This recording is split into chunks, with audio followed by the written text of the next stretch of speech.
On a scale from 1 to 5, how would you rate your contentment? Contentment can become a challenge when things seem to be going terribly in the wrong direction. When others are talking about us, over politics, financial loss, sickness, worry, relationships, and the list is endless.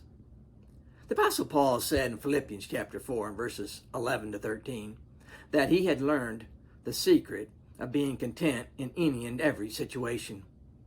Whether well-fed or hungry, whether living in plenty or in want, I can do all things through him who gives me strength.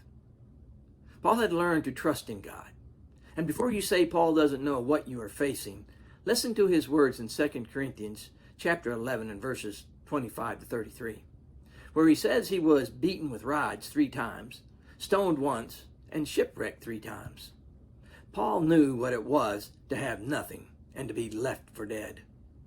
Yet Paul found how to be content in any situation he found himself.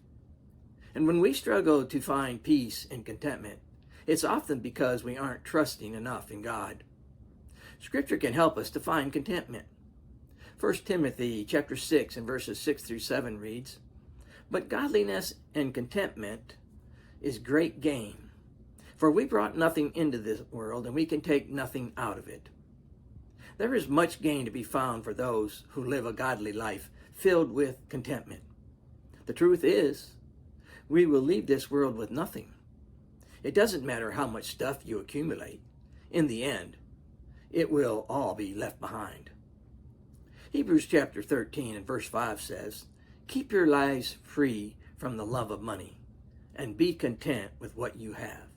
Because God has said, 'Never will I leave you, and never will I forsake you.'"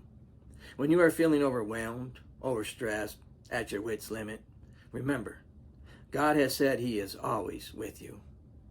Contentment is found in God and in his word. When the world is pushing in on you, learn to be like Jesus.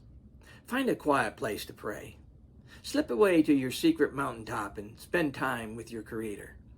Jesus always found time to talk to his Father. And if we will learn to do the same, we will find peace and joy.